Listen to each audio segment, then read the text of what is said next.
What's up guys, welcome to part 2 of my Aleister character analysis. If you missed part 1, which you should have watched by now if you haven't, the link will be in the description so you can check that out first before coming here. Although in this video I will be exclusively talking about New Testament and Genesis Testament spoilers, so if you have not read the light novels past where the anime left off, then you probably don't want to watch this video unless you like spoilers, so be warned. I previously mentioned how obsessive and arrogant Aleister is in part 1. While these negative traits can work in his benefit, these undoubtedly give him flaws as a person. These different positive and negative traits to Aleister as a character are what makes Aleister such an incredible character. Kamachi has always described Aleister as simply human. This is the best possible description of Aleister. While he is also described as like an alien, something inhuman, which is accurate as Aleister is far from what is normal. However, it says that Aleister is as complex as a human, and is on the borderline of becoming something more. Aleister's humanity is tested throughout the series. He could have become a magic god, but he refused, as he had pride with staying as a human. Remaining human is a matter of pride for Aleister. He does not want to become the very thing he despised as a child and continues to lament. A theme of the series as a whole is the idea of man versus God or man versus religion, as Touma battles against Christians who use the power of a supposedly all-loving and all-powerful deity. Then you have Touma challenging Offanis herself, a magic god of jaw-dropping power, and he fails to defeat her despite his efforts and the obvious power gap in New Testament 9. In contrast, Aleister in the next volume successfully challenges multiple magic gods, symbolizing his war upon the religious ideologies of man. It is perhaps an irony that the gods were unable to kill each other, and yet their demise is caused by a mortal man. Aleister makes thousands of plans, and acts almost robotic as he continues with sub-plans if his main ones fail. This obsession is one of his main strengths, but also one of his main weaknesses. He sends Kihara no Ken to near death, and his pride is shattered as he snaps that he is becoming more like a magic god, similarly to how the magic gods sent his daughter Lilith to her death, or how he views it at least. Since in fact the magic gods played little part in her death. Simply the phases created by their magic created the sparks that then resulted in her premature death. Aleister is willing to blame them and the Golden Dawn, even if they had no control over that specific incident themselves. Aleister is a flawed person in this regard. Ultimately, Aleister is a hypocrite. He wants to destroy magic, and yet he uses magic. He despises how predeterminism caused the premature death of his daughter, predeterminism being the antithesis of free will, as everything has external causes, therefore there is no individual liberty, as your path is already decided. Aleister himself contributes to this more than the average person by manipulating the events around him. He hates himself as a result when he realizes this, and yet he views it as justified since he needs to do this in order for everyone to obtain equal opportunities in the pure world, so he is willing to cut corners, even at the detriment of his own beliefs. Flaws are what it means to be human. All humans have flaws in some shape or another. No one is truly perfect. Except Biagio, of course. And these flaws should be intrinsic to this character to make them unique and stand out. Flaws are what makes a character feel more like a real person, and gives them a layer of depth.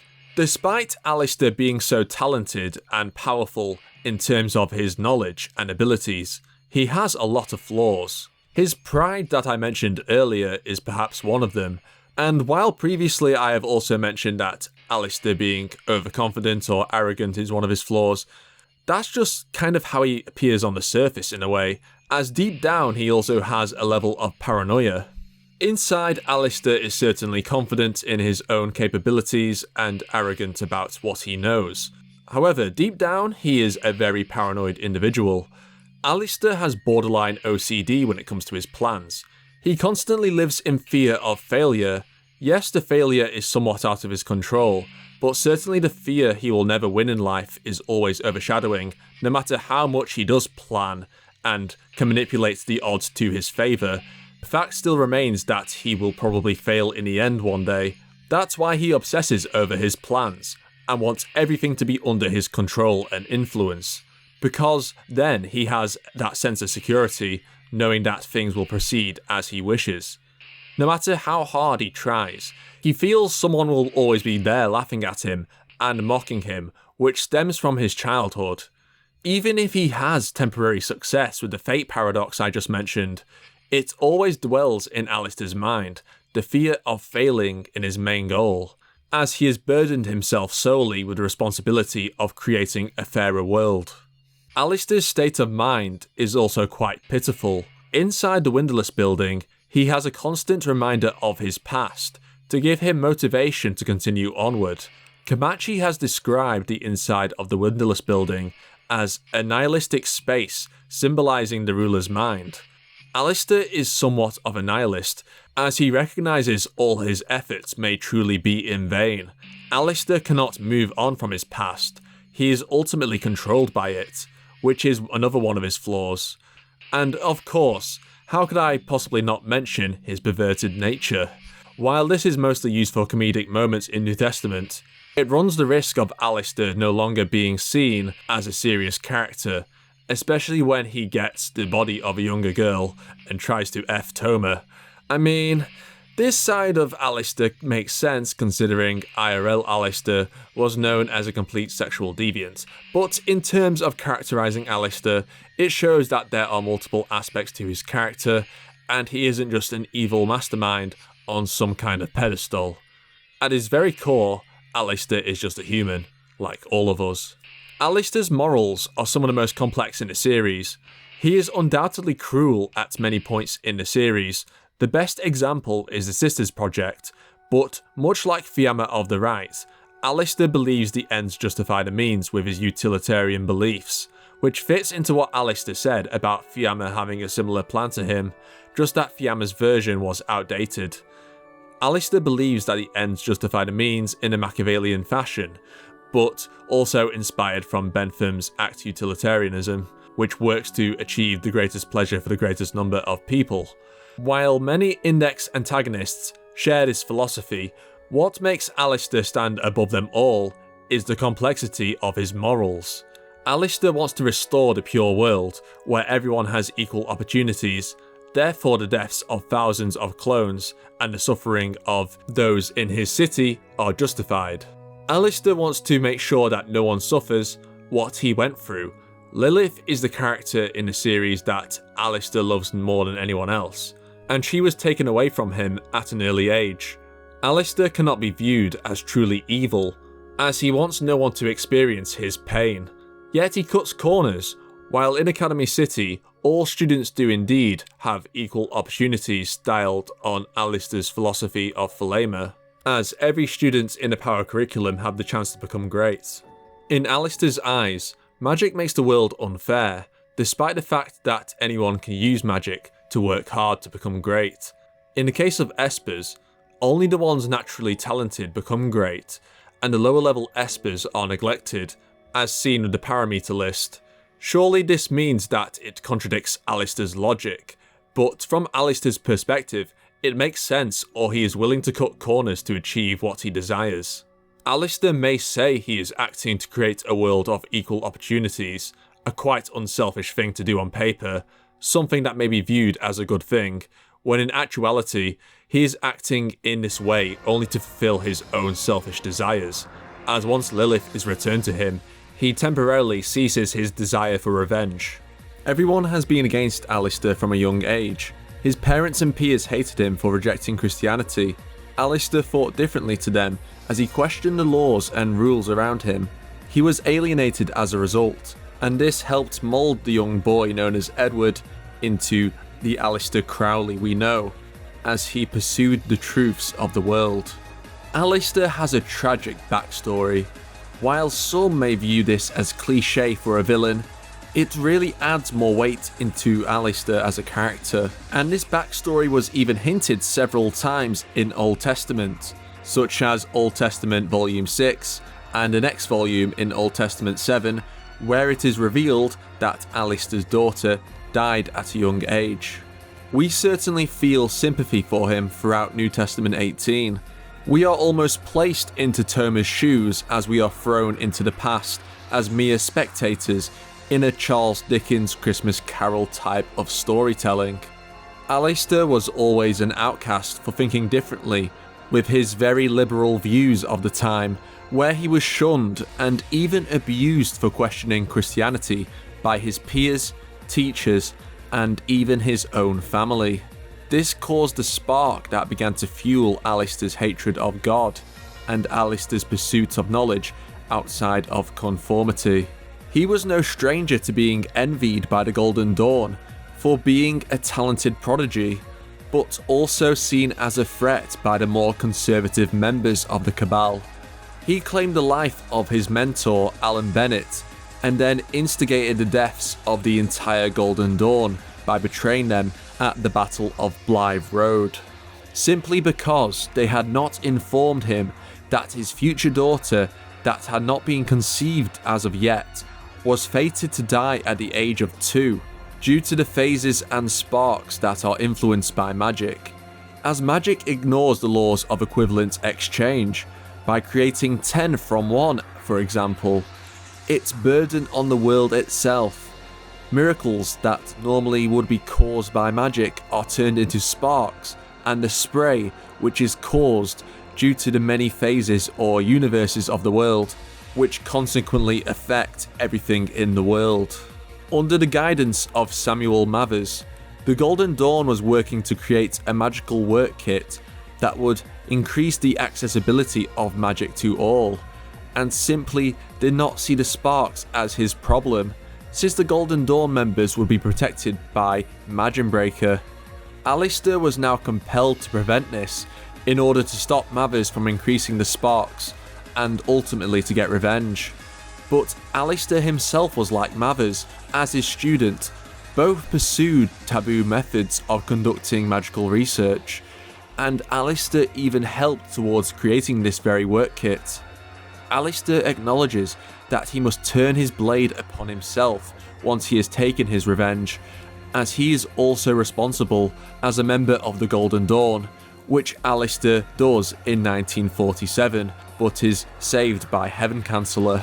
Aleister accepted being condemned to a life of failure as a result of his magic known as spiritual tripping, as spiritual tripping was developed by Alan Bennett to curse the Golden Dawn members who were struck by the spell to either death or a life of failure. Therefore, it is ironic that Aleister failed to kill himself in 1947 and was arguably given a fate worse than death due to his prolonged life. Before killing Mathers, Aleister states, "The world is filled with such tragedy. The sunny parts of the world are simply overflowing with tragedy. Everyone should be enraged and stand up against it, but they claim it cannot be helped and give up. That is where my sorrow lies." Aleister's rage at the world haunted Aleister since he was a child, and the Battle of Blythe Road was simply a boiling point that finalised his descent into darkness. Aleister later married and bore his daughter Lilith, regardless of what fate had in store for him, as he decided not to deviate away from his natural path of wanting children, as he did not want his choices to be dictated by what he truly despised. Lilith eventually died, as she was fated to, and Aleister's wife, Rose, fell into depression and alcoholism and was taken into a lunatic asylum. Aleister never loved Rose in the same way that Mathers loved his wife Mina, but Aleister loved Lilith more than anything, and her death prompted him to pursue science at the expense of magic. The whole premise of Index is pitting Touma's morals against those of his enemies. In each instance, Touma fights an expert or magician. Touma's ideals are that of trying to save everyone regardless of the circumstances, with an emphasis on the individual. While this philosophy is tested to its limits in the Ophanus arc. Touma has an optimistic and simple view of the world and those around him. In this regard, he is the opposite to Aleister Crowley. Touma accepts the world for what it is, because it is his reality, and he is willing to make a difference in the world by saving others. Aleister is similar to Fuyama, to focus on improving the world because it is fundamentally unjust, rather than focusing on the individual like Touma does. Aleister simply wants to create equal opportunities for all by bringing back the pure world, where everyone gets the chance to succeed in life where his daughter did not. But by rejecting the current world, it denies the possibility that Lilith may be happy in heaven, which Touma claims. Regardless of the differences, Aleister is simply too ingrained with his beliefs to have his illusion broken, because he feels obligated to continue his path towards destroying magic. And this contrasts nicely with Touma, since Touma is convinced he can change the viewpoint of his opponents. However, Aleister's illusion has already been broken in his own eyes, therefore Touma cannot ideologically defeat him in this manner. Aleister believes in realism.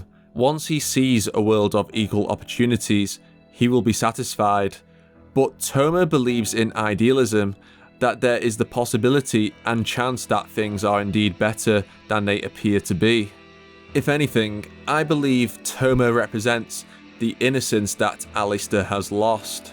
Aleister will continue to reject this innocence because he no longer believes that the current world benefits the individual and society. But at the same time, he cannot exactly refute Touma's claims or ideology, because ultimately he wants Touma's viewpoint to be true, as ideally he would want Lilith to be in heaven, where she would be blessed with eternal happiness. But Aleister simply cannot accept it, because of his hatred of the laws of the world.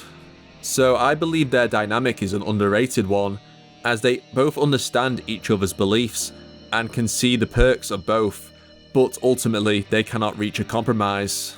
Aleister was ridiculed by the British press, despite helping serve the country in World War I as a spy. We see this in New Testament 20 with Clipper's dress.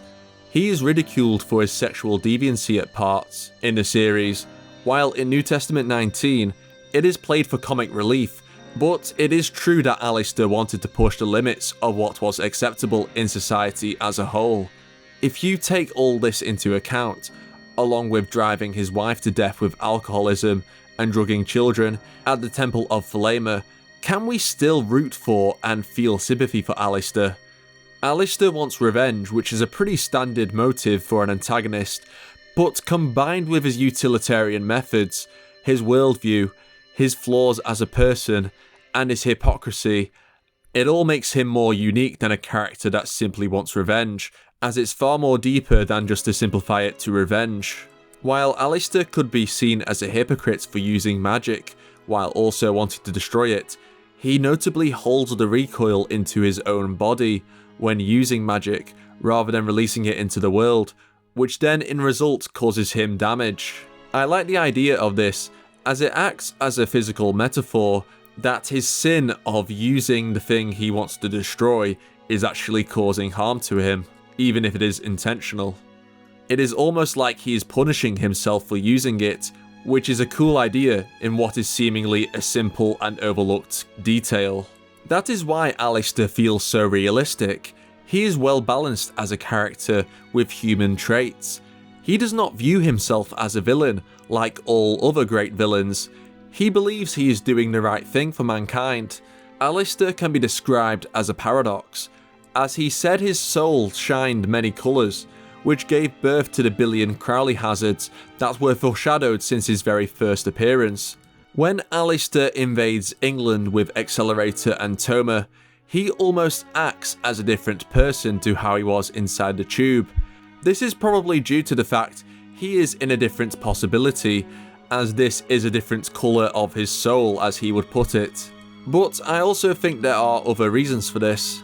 Since the matter in the Coronzon arc is very personal to him, as it concerns both Lola and Lilith, I think Aleister decides to make up for his sins and act like a good father for once in his life. We can see this by how he acts with Accelerator, the character whose life Aleister has made a living hell out of. Aleister gives him advice for the future and wants Accelerator to make the right decisions and not fall back into the darkness. Aleister even accepts that Accelerator has the right to kill him. It is true that Aleister is trying to redeem his past sins. He is not concentrating on trying to destroy anymore. Instead, he is trying to save his two daughters. As a result, the fatherly characteristics of Aleister shed light. He becomes more compassionate to those around him. He acts like a father figure in this regard, yet he's in the body of a little girl. Quite funny.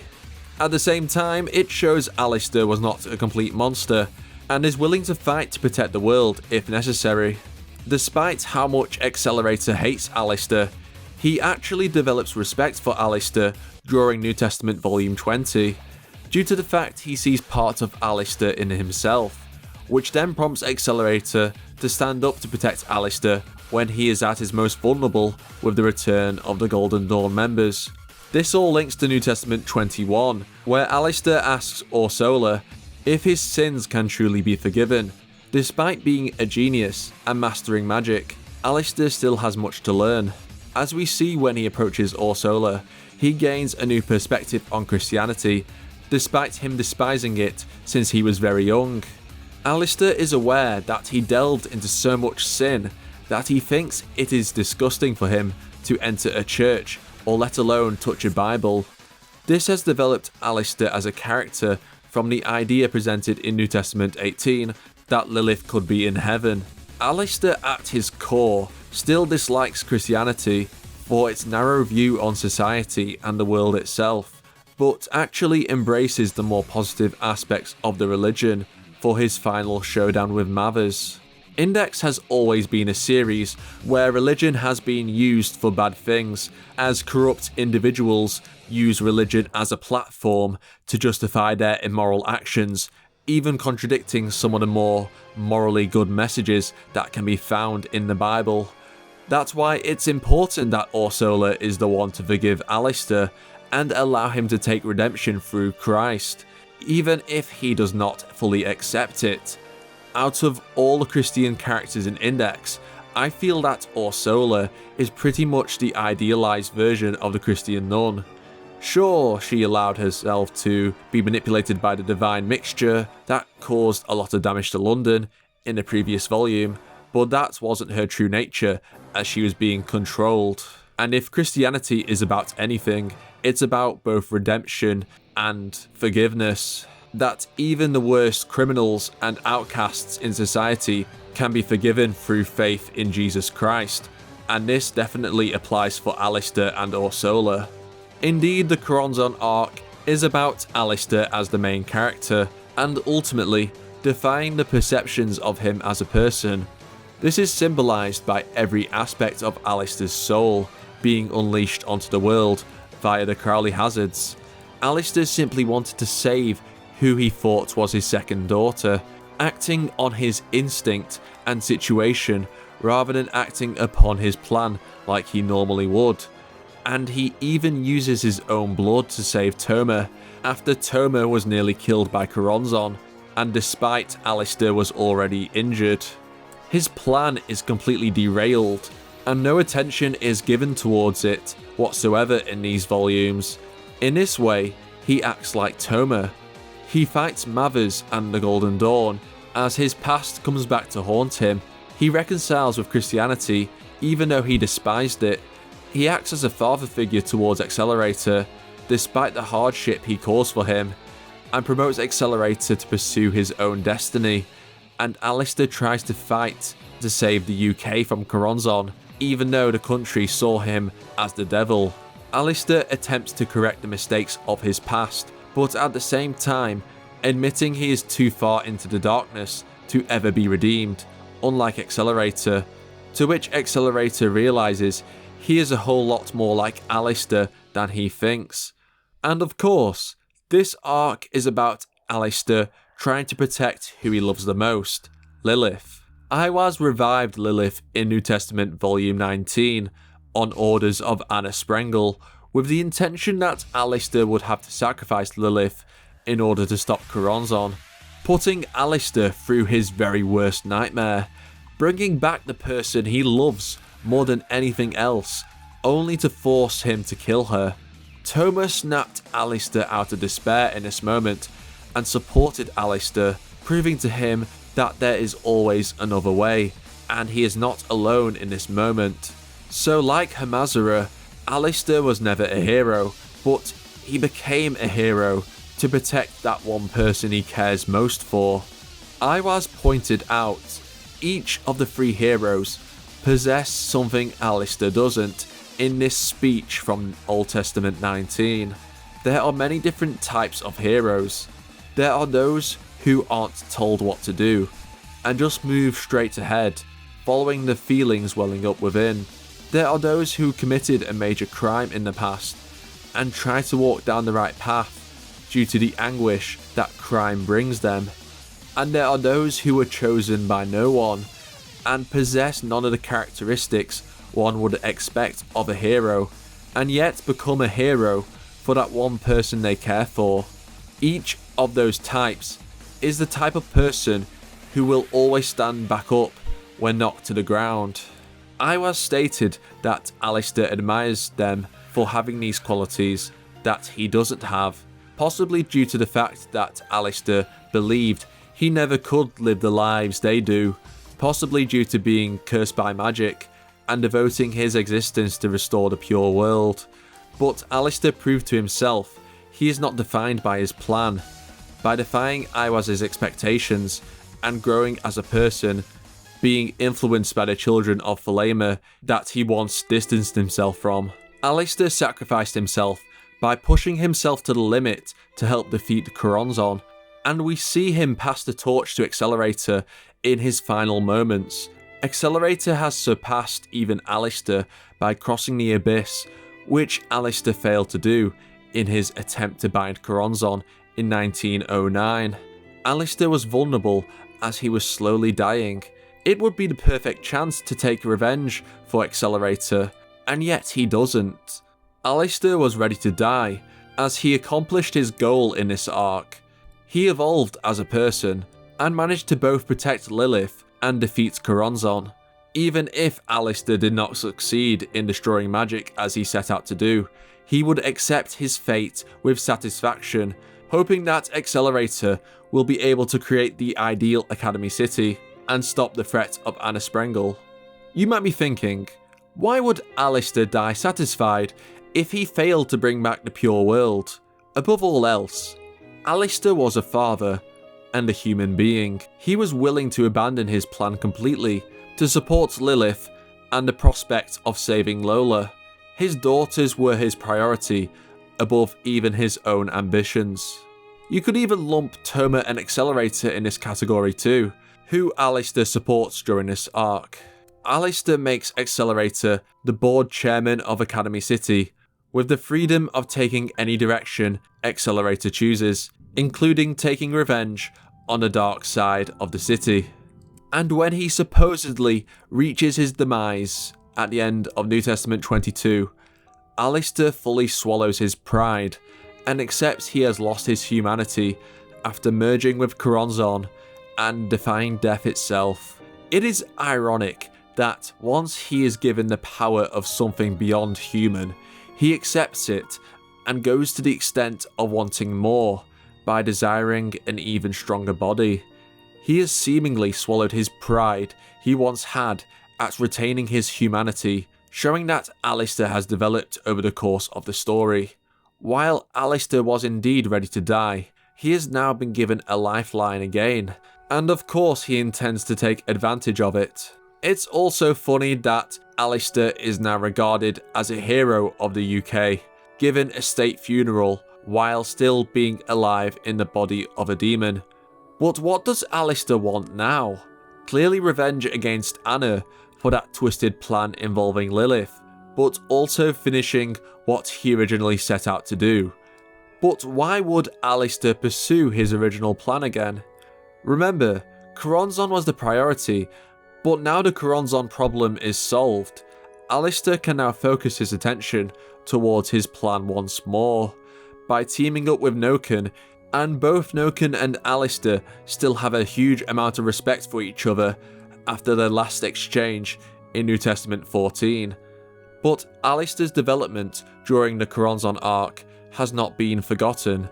He was willing to put aside and abandon his plan to help Touma during the overhunting prison train escape, proving that he has distanced himself from being a puppet master in regards to Touma and Accelerator. Or maybe he was jealous that Anna was manipulating Touma and he wasn't pulling the strings himself. We don't know. That's what makes Aleister so fascinating to me. He truly is unpredictable. Aleister is a character that continues to amaze and fascinate me whenever he graces us with his presence. I noticed I probably used the wrong pronouns, shock horror, at times during this video when Aleister gets his female form, but fuck it, his soul is still that of a 100-year-old man, so it doesn't matter. Aleister is such a multi-layered and complicated character that it's unsurprising that Kamachi listed him as the hardest character to write in the series, but he still is implemented masterfully by Kamachi, and I can't wait to see what's in store for him next. As for me, I hope I did Aleister justice with this character analysis, as even I don't think I can fully articulate what makes his character so amazing, but I hope I did a good job at trying. For me, Aleister proves that it's okay to think differently to others, and to continue to victory no matter how many times you fail, to never let hatred consume you so that you lose all chance of redemption, and that it's okay to sleep in a piss tank all day. I just wanted to sincerely thank you all for 5,000 subscribers, and I'm so sorry at how dense this analysis was. I hope it was still enjoyable in some capacity, despite how long it was, and even if you may have skipped some parts. I've got some great ideas for the future of the channel, and I hope you stay tuned for more. Thanks for watching as always, and I'll see you all next time. Bye bye.